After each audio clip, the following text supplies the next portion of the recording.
ऐसे भयंकर डंडे मार के खून निकल रखे हैं, मैं कहता हूँ ऐसी। इधर दिखाइए किस तरीके से लाठी चार्ज हो रहा है। पूरी तरीके चार्ज करना ये भी गलत कर रहे हैं, क्योंकि ये बच्चे कोई तोड़फोड़ नहीं कर रहे थे। जो पुलिस है ना, ये पुलिस वो पुलिस है। 13 अप्रैल 1919 के दिन जो जलियांवाला बाग में जनरल डायर ने ऑर्डर दिया था और जिन लोगों ने वो ऑर्डर माना था, ये पुलिस वही पुलिस है। धारा लगा दी, क्यों लगा दी भाई? किसी के हाथ में हथियार है क्या? खड़े हो जाते हैं चाइना वाल। अरे क्या कर रहे हैं?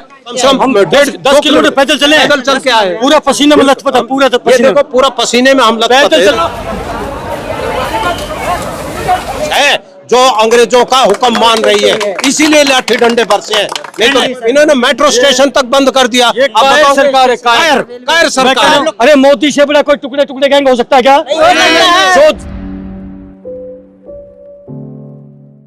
आपने देखा कि यहाँ पर लाठीचार्ज हुई, यहाँ पर पूर्व सैनिक भी मौजूद थे। कैसे देखा आपने यहाँ पर लाठीचार्ज की गई अभी थोड़ी देर पहले ही?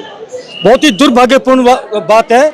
इस देश की अगर पुलिस को जरा सी भी लज्जा हो, जरा सी भी शर्म हो, अरे आपसी लड़ाई थोड़ी है, देश की पुलिस से लड़ाई थोड़ी है, दिल्ली पुलिस से लड़ाई थोड़ी है। लड़ाई तो राक्षसों से है, जो देश को लूटे खाए जा रहे हैं, देश को, पूरे देश को पेपर लीक करके, देश को बेच करके देश को खा रहे हैं। अरे पुलिस, ये बच्चे हैं आपके, क्या पुलिस वालों के बच्चे एग्जाम में अपीयर नहीं होते क्या? मैं पुलिस वालों से पूछना चाहता हूँ, इनको डंडे, बच्चों को ऐसे भयंकर डंडे मार के खून निकल रखे हैं, मैं कहता हूँ ऐसी लज्जा आनी चाहिए पुलिस वालों को। मैंने एक बात कही थी कि पुलिस वालों को अपनी बेटी देना बंद करो, इनको इनकी शादी करना बंद करो। क्यों? इसलिए कही थी, यदि आप अपनी बेटी को शादी करोगे, पुलिस वाला हराम का पैसा लेके आता है, हराम का कुधन लेके आता है। क्या लेके आता है? कुधन लेके आता है। यदि आपके दोती, आपने बेटी शादी करी, आपके दोती पैदा होंगे और वो क्या खाएंगे? कुधन खाएंगे। यानी कि गरीब का डंडा मार के पैसा लेके आएंगे, वो कुधन होगा। एक मंदिर के पैसे से भी ज्यादा कुधन होता है। मैं कल तो नहीं कहा बेटा, कुधन खाने वाले आपके दोती कैसे होंगे? अपाहिज पैदा होंगे। इसलिए मैंने कहा था ये बात, मैं लॉजिकली बात करता हूँ बेटा। इसलिए जो भी भाई हो इस देश में, मेरी बात अपील करता हूँ, हाथ जोड़ कर अपील है, यदि आपने दोती को कुधन खाने से बचाना चाहते हो तो पुलिस वालों को अपनी बेटी देना बंद करो। ये चाइना वाल बन के खड़े हो जाते हैं, चाइना वाल। अरे क्या कर रहे हैं? 22 दिन से सोनम वांगचुक जी को उठा लिया, 21वें दिन। वो क्या मांग रहे थे? क्या हुड़दंग कर रहे थे या कोई दंगा कर रहे थे? शांति से बैठे थे, चोर के जैसे उठा लिया। ये शालीनता से जो मार्च कर रहे हैं, बीच में चाइना वाल बन के खड़े हो रखे, चाइना वाल। क्यों भाई?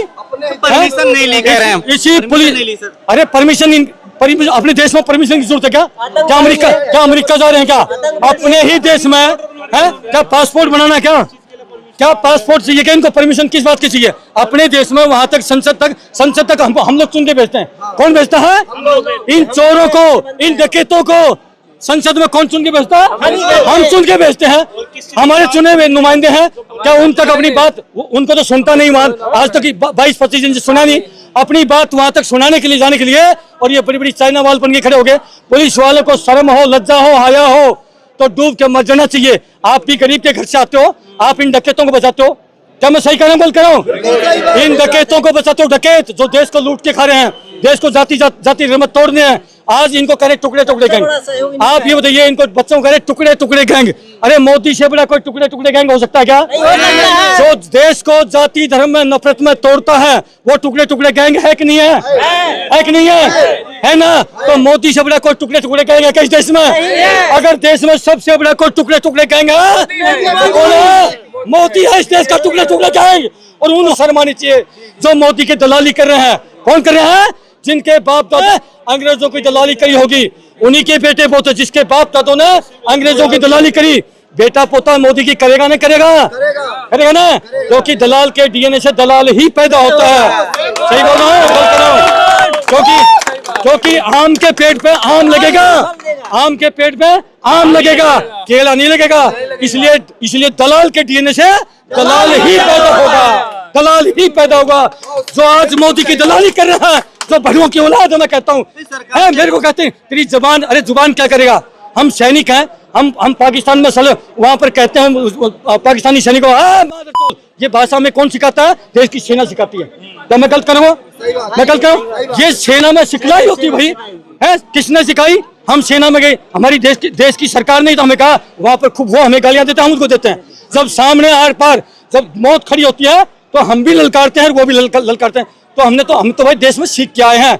अगर देश का दुश्मन अगर पाकिस्तान है तो उसकी भी ऐसी की तैसी, और अंदर का दुश्मन है तो उसकी भी ऐसी की तैसी। ठीक है, हम भाई फौजी हैं, हमारा खून दूषित नहीं है। मेरे दादाजी सेना में थे, मेरी कर लेना। कल एक बहन का फोन है, ये साफ करे, मधुलता मुंबई से बहन का फोन है, वीडियो वायरल होते हैं भाई। मैं इसमें नंबर भी छोड़ता हूँ, मेरा 8368002355 मेरा कॉन्टेक्ट नंबर है ये। ठीक है, और जो हो मोदी का भगत हो उसको चुनौती है, जहां मर्जी आ जाना। मरना तो था ना, फौज में गए थे, वहां से जिंदा बच के आगे देश के लिए आए भाई, हमें कुछ नहीं चाहिए। ठीक है, हम देश के लिए हैं। और मैं एक चीज कहना चाहता हूं, मेरे देश के आपके माध्यम से जो देश के सैनिक हैं, जो ड्यूटी पे हैं, उनसे अपील है आप अपनी ड्यूटी करिए। हम रिटायर्ड सैनिक हैं, हम देश की लड़ाई लड़ेंगे। हम आतंकवादी किसी को बनाने नहीं आए। फिर कहता हूं, अगर यहाँ पर कोई आतंकवादी है तो तुम्हारी सरकार है, सीआईडी तुम्हारे पास में है, सीबीआई तुम्हारे पास में, जांच करिए। हम खुद कहेंगे उस आतंकवादी को फांसी लटकाइए, मैं गलत करूंगा? अगर यहाँ पर आतंकवादी हो तो हम उसका साथ थोड़ी देंगे। हम फौजी हैं, इन बच्चों को आतंकवादी बोलोगे, इनको टुकड़े टुकड़े गैंग बोलोगे तो हमें आग नहीं लगेगी? क्या लगेगी? नहीं लगेगी। तो मैं तो ये कहूंगा भाई, डटे रहो मैदान में और शालीनता के साथ में अपनी सीधी उंगली रखो, और जब जरूरत पड़ेगी तो टेढ़ी करने की जरूरत पड़ती है, टेढ़ी भी करनी पड़ती है। धारा 144 लगा दी जाती है, पूरा जो है संसद सत्र चल रहा है, संवेदनशील कह रहे हैं कि जगह है, इसलिए इनके बाप का देश है क्या? इनके बाप का देश है क्या? जहां मर्जी धारा लगा दी, क्यों लगा दी भाई? किसी के हाथ में हथियार है क्या? किसी के हाथ में? इन्होंने 20 दिन से वो धारा लगाने से पहले नजर नहीं आया कि एक आदमी यहाँ अनशन पर बैठा हुआ है। आज तक ऐसी कोई सरकार नहीं जिसने 20 दिन तक किसी को छोड़ा हो। अंग्रेज थे, अंग्रेज भी अनशन तुड़वाने के लिए पहुंचते थे कि देश के अंदर कोई और। हाई कोर्ट भी कह रहा है कि अब तो सही था, उनको ले जाना सही था दिल्ली पुलिस का। हाई कोर्ट अच्छा, दिल्ली पुलिस का सही था? हाई कोर्ट ने क्या वो कमरे में बैठ करके देख रहे थे क्या? अरे वो यहाँ आकर के देखते तो पता चलता उसको कैसे ऐसे जैसे मुर्दे को उठा के ले जा रहे हो उसमें पैक करके।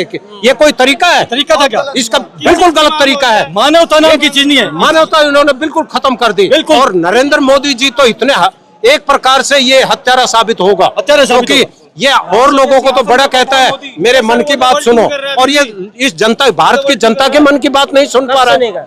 अगर उनके मन की बात सुनता तो इनको यहाँ धरने पर आकर बैठने की आवश्यकता नहीं होती, बिल्कुल नहीं होती। और मैं ये कह रहा हूँ कि ये जो जनता आज आई हुई है, ये समझ लो जैसे 1857 की क्रांति भड़की थी ना, उस समय मंगल पांडे के द्वारा जो क्रांति पैदा हुई थी, ये उनकी आत्मा सभी इन बच्चों के अंदर है। क्योंकि वो एक धर्म की एक बहुत एक स्वतंत्रता की लड़ाई थी, लेकिन ये लड़ाई जो है शिक्षा की लड़ाई है। नौजवान है, शिक्षा से वंचित किया जा रहा है। पेपर लीक करके इन नेताओं के जो लोग, वो जो है शिक्षा के अंदर एग्जाम देने के लिए बैठते हैं और बाकी बच्चों का पेपर लीक हो जाता है। भाई ये पैसे दे करके इनके माता पिता 1-2 मिनट लेट हो जाते हैं, उसको अंदर नहीं घुसने देते, उसका बेचारे का हार्ट अटैक होकर के मृत्यु हो जाती है। उस लड़की की क्या हालत है? इस दरिंद्र सरकार है, ये दरिद्र बिल्कुल निकम्मी सरकार है। इसको जरा भी दरिंदे है ये। लाठीचार्ज हो गई, तमाम लोगों को चोट भी ये लाठीचार्ज करना ये भी गलत कर रहे हैं, क्योंकि ये बच्चे कोई तोड़फोड़ नहीं कर रहे थे, और फिर ये अगर लाठी मार रहे हैं तो ये पुलिस की गलती है। ये जो पुलिस है ना, ये पुलिस वो पुलिस है। 13 अप्रैल 1919 के दिन जो जलियांवाला बाग में जनरल डायर ने ऑर्डर दिया था, और जिन लोगों ने वो ऑर्डर माना था, ये पुलिस वही पुलिस है जो अंग्रेजों का हुक्म मान रही है, इसीलिए लाठी डंडे बरसे हैं। नहीं तो लाठी भी बहुत छोटी बना रखी है, यहाँ पे आने जाने के रास्ते भी नहीं है। रास्ते, अरे भाई ये रास्ते, ये डरी हुई सरकार है, इन्होंने मेट्रो स्टेशन तक बंद कर दिया। सरकार है, कायर सरकार। हम लोग कैसे आए मेट्रो स्टेशन जो बंद? हम तो कम से कम 10 किलोमीटर पैदल चल के आए, पूरा पसीने में लथपथ है, पूरा पसीने में हम पैदल चल के आए। सारे आसपास के मेट्रो स्टेशन बंद है। अरे भाई मोदी साहब, आप तो 56 इंची है, मोदी जो 56 इंची है, ये 56 इंची डरेगा, ये सिर्फ जुमले छोड़ता 56 इंची, हमें 56 इंची सीना नाप करके भर्ती होते हैं। डर गई सरकार, इतनी सी डर गई सरकार। मैं कह रहा हूँ अभी तो कुछ भी नहीं है, अभी तो छोड़ना पड़ेगा। थोड़ी सी अंगड़ाई ली है, थोड़ी सी अंगड़ाई ली है, ये तो अभी शुरुआत है भाई बेटा। अभी आगे आगे देखिए, देश में मैं कहता हूँ तहलका मचेगा, तहलका। नेताओं को इस देश में नहीं, विदेशों में भी छुपने की जगह नहीं मिलेगी। क्या सही बोल रहा हूँ मैं? बोल रहा हूँ इस देश में नेताओं को छुपने जो है वो जस्टिफाई भी कर रही है इन सब चीजों को। क्या है मीडिया? ये मीडिया जस्टिफाई कर रही है कि जो दिल्ली पुलिस कर रही है, जो मेन स्ट्रीम मीडिया की शर्म और लज्जा गायब हो चुकी है। वो दलाल प्रवृत्ति के लोग हैं। जब हिसाब किताब होगा नेताओं के साथ साथ उस मीडिया का भी हिसाब किताब होता है भाई। मीडिया वाला हिसाब किताब होगा, समय है, वो कब समय आएगा मुझे पता नहीं, लेकिन हाँ लगता है कि शुरुआत हो चुकी है। हाँ, देश के अंदर मीडिया जो कर रही है, मीडिया का भी अंत आ चुका है। क्योंकि मीडिया जो अपने आप को चौथा स्तंभ कहता था, लेकिन ये चौथा स्तंभ नहीं, बिल्कुल ये मृत्यु स्तंभ है। क्योंकि ये लोगों की दलाली कर रहे हैं, जो सत्ता में बैठे उनकी दलाली कर रहे हैं। केवल मोदी का एक इशारा होता है तभी वो चीज दिखाते हैं, वरना किसी चीज को नहीं दिखाते। कैसे जाएंगे आप आज, कैसे संसद मार्च होगा? क्योंकि सरकार से बातचीत भी चल रही है शायद। सरकार बातचीत क्या चल रही है, जब सरकार आए तो बात होगी ना। वो बैठे रहने तो उनको कोई फर्क नहीं पड़ रहा है। अब उनको जो है पता लगेगा, ये देश की जनता है। अगर आप मीडिया वाले हैं, आपका जो संदेश अगर जाएगा तो शायद हो सकता है उसकी आंखें खुल जाए, और नहीं तो मुश्किल। ये सरकार इन बच्चों को आतंकवादी बताती है। पहले जिसने भी पहले भी लोग थे जिन्होंने देश के लिए आवाज, चंद्रशेखर आजाद, भगत सिंह, इन्होंने भी देश के हित में आवाज उठाई थी, तो इनको उस सरकार ने आतंकवादी कहा था। तो ये भी ठीक कर रहे हैं, ये भी इनको आतंकवादी कह रहे हैं। उनकी नजर में वो आतंकवादी थे, तो इनके बच्चे अगर हक की आवाज उठा रहे हैं तो ये आज ये आतंकवादी हैं। वो भी देश को लूटने का काम कर रहे थे, वही काम ये कर रहे हैं, बस रंग का फर्क है। खबरों में बने रहने के लिए फोरम 4 को सब्सक्राइब करें और नोटिफिकेशन पाने के लिए बेल आइकन दबाएं।